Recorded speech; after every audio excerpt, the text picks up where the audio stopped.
Hello everyone, welcome to Steven Shinder Reviews in video form.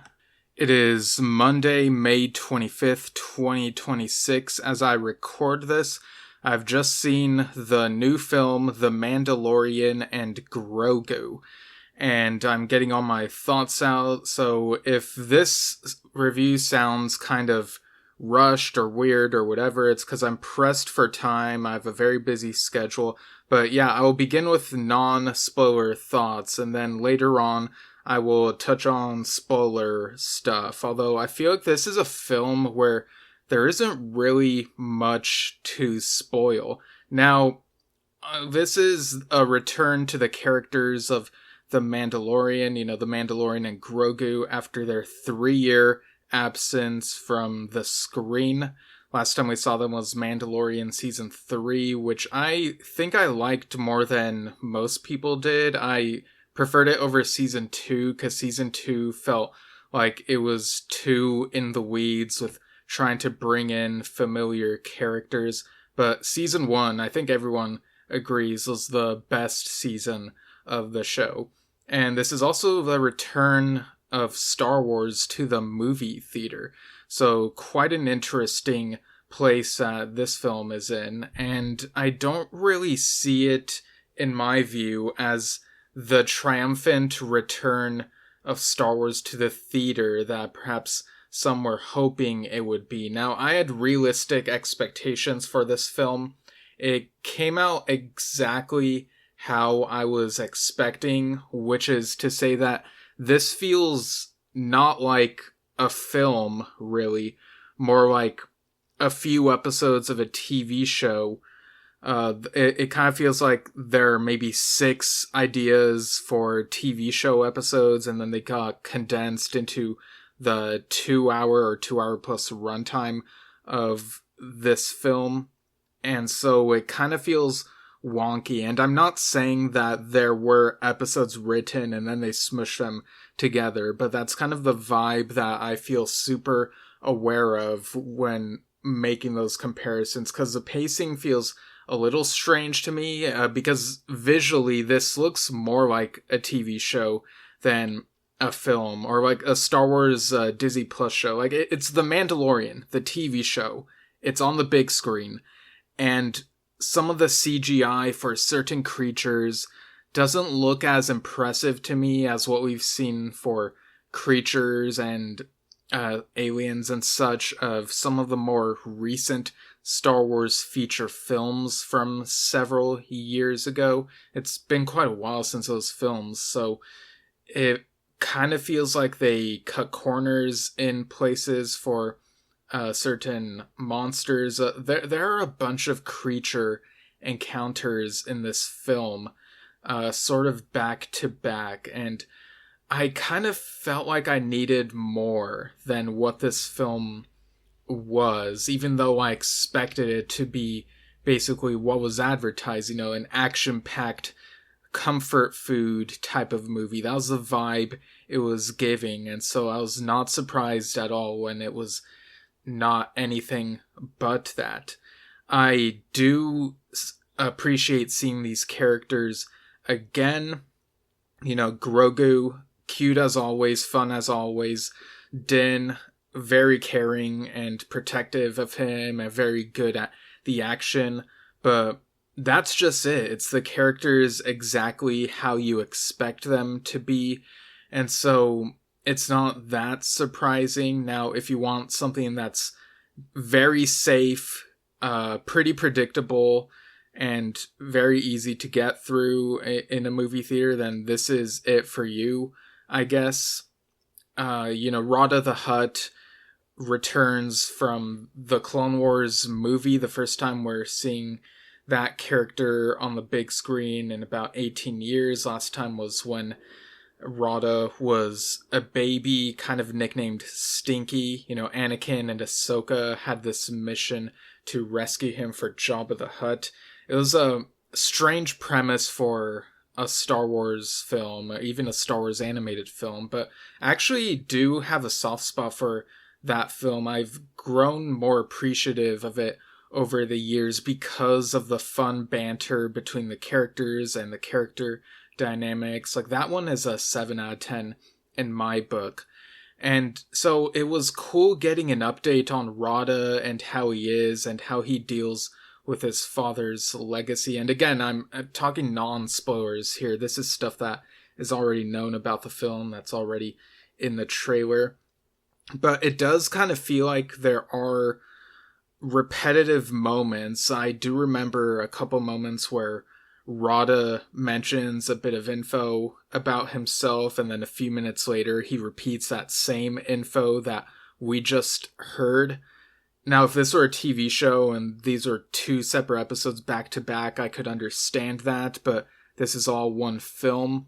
So there are moments like that where some of the dialogue, when there is dialogue, feels kind of basic. Not the Star Wars language known as basic, but just, could have had a bit more to it.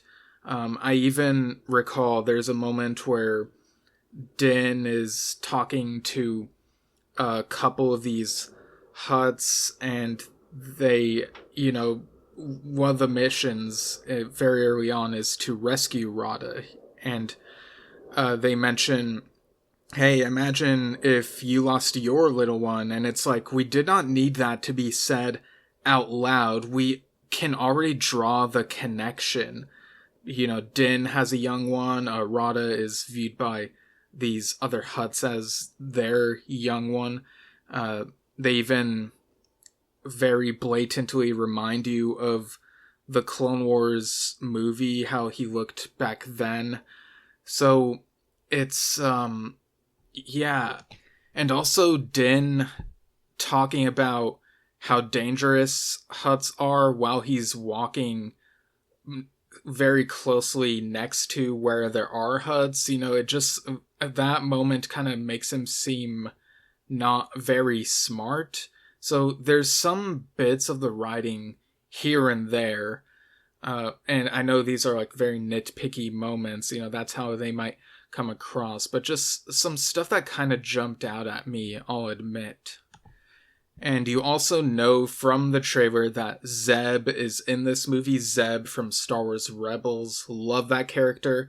Part of me wished we could have seen more of him than what we got in this movie, but then again, I have been saying we need to dial back on some of the familiar characters. But whenever we did see him, it was cool seeing bits of him in action, taking an active role. Sometimes he was kind of just there to fulfill a task, but there was a sequence where he did a little bit more, and it was fun to see. So I'm kind of 50-50 on how the use of Zeb was done. I kind of wonder if maybe some of what he could have done was dialed back because of costs of the CGI for the character, perhaps. I felt very aware of that particular possibility as I was watching. Now, some of the action is cool, but it does feel to me sometimes like there's action just for the sake of action. Like, oh, look how cool and edgy we can be. And I know that's in the DNA of the Mandalorian TV show, but somehow it felt a bit overboard in places here. Now, this next thing is kind of a formatting thing, but I don't know, people get really precious about this sort of thing, so I'm just going to go ahead and say that this is a spoiler section that we're finally entering. Gonna round off with the spoiler-related thoughts that I have. So, no opening crawl in the traditional sense, but text that gives us the context of what's going on in this era, what the Mandalorian and Grogu have been up to. We've seen this sort of thing in Solo, A Star Wars Story, and in Ahsoka Season 1. I quite like this type of text. Further into the film, after the beginning sequence, I do recall that, there were opening credits, mentioning the actors and whatnot, Pedro Pascal. And I have seen a little bit of criticism on that online prior to seeing this film, so I was aware of that. When it showed up, those opening credits, I was not really bothered by them all that much. There are other things in Star Wars that can break my immersion even more, but I don't know, I'm kind of just whatever about this. One criticism I have seen, another one that I saw before watching the film that I do kind of agree with is the need to dial back on creator cameos. When we first see Dave Filoni's character Trapper Wolf, he's in this bar setting that these New Republic people have, and they even do a close-up shot of him, and he's wearing a hat, maybe even the cowboy hat he usually wears when we see him in interviews and such, which I thought was really distracting the way that they did that. When, think back to Revenge of the Sith, George Lucas's cameo as Baron Papanoida, that's very far in the background in a crowd. It's not a close-up on his face, so you don't even realize it until later on when you look up info about the movie. So in that particular bar scene, there was no reason to have a close-up of Trapper Wolf's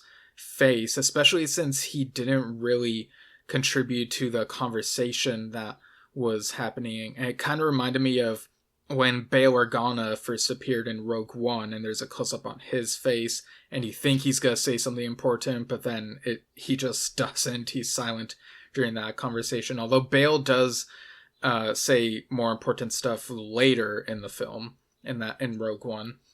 Now here in Mandalorian and Grogu, I was kind of semi-spoiled that there are more of these types of cameos during a climactic scene where we see the X-Wing fighters come in. But in that particular moment, I didn't find Trapper Wolf and all these people, their appearances to be distracting. It felt more natural. It felt more like when these people appeared in the Mandalorian TV show and they just felt like characters. So I was more fine with that scene than in the earlier one I mentioned. Now, something that this movie lacks, I've referred to it as a comfort movie, a safe movie. It definitely lacks stakes. There is a period of the movie where they kind of try to make you think that Din Djarin could die, but it doesn't really convince me at all. We even have Grogu taking care of Din while Din is unconscious, and Grogu's wondering whether Din will make it, and all this time he spends trying to take care of him, it's like, yeah, Din is definitely not gonna die here. I also felt the pacing was weird during this portion of the film when it's mainly Grogu and we see him taking care of Din and going to get food, out in the wild on this planet that they're on. And again, I feel like if this were a TV show, I wouldn't have minded a full episode of this particular sequence or portion of the movie. Whereas, even though this portion was less than the typical amount of runtime for a TV episode of The Mandalorian, it felt like too much of a stretch because I'm super aware that this is feature film length and we're kind of just padding out the runtime here, maybe. At least that's what it feels like. And also, rescuing Rada earlier in the film and then later they have to rescue him again. So more repetition right there. Another thing that jumped out at me. And the music had this cool synth type of track. It popped up a couple of times and I was like, okay, yeah, this is a really cool theme here. But then, like, the third time that it popped up, after Din has been healed and he's ready to do the final rescue, it just felt like such an obvious thing to do, to put this right after this stretch of runtime where it's quieter and less stuff happening. And I don't know, there was just something awkward about throwing that in at that moment to obviously pump up the audience and whatnot. And I'm sure that this probably works for some people. I'm sure this film might be more loved than other people than it is by me, no doubt. But yeah, that's just a weird thing I noticed about the music in this film. Overall, I guess it was cool seeing Embo. It's something that, I don't know, Embo is Embo. He just does whatever he does, and then I guess he made it out of this in one piece. I don't know. There's some stuff that could have been expanded, some stuff that could have been even condensed even further, perhaps. You could argue either way. The overall result is this film feels a bit hodgepodge to me. It's an okay film. It's enjoyable. I just don't feel like it was movie worthy, really.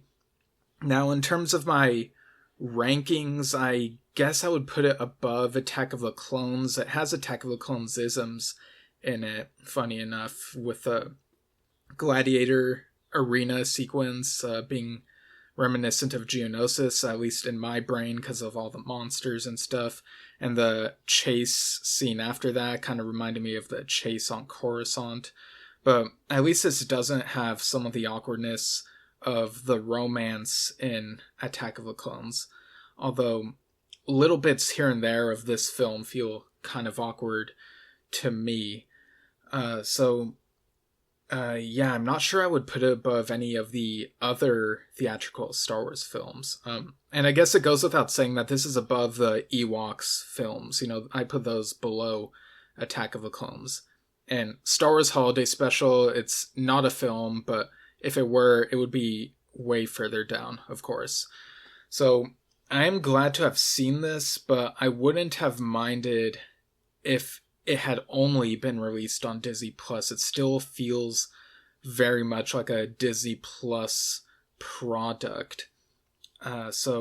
Overall, 6 out of 10 is how I'm feeling at the moment. It's an okay film. Could have been worse, but could have been better. So there you go. I'm hoping that Star Wars Starfighter, which comes out next year, feels like a truer return of Star Wars to the theater. Something with a bigger scope, with more stakes, with more character to it. You can have action, but not just, action that's just kind of there. So that's my hope. Star Wars isn't dead by any long shot. There's still things that I really enjoy. Andor was pretty great. Maul season 1.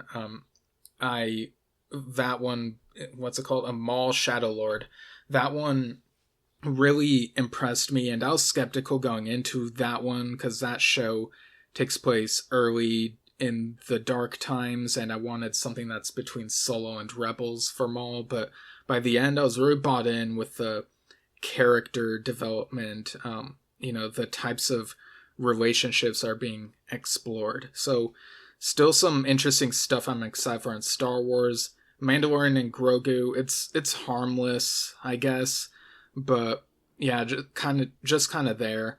We'll have to see how the other further Star Wars content goes, which, I'll be there for it.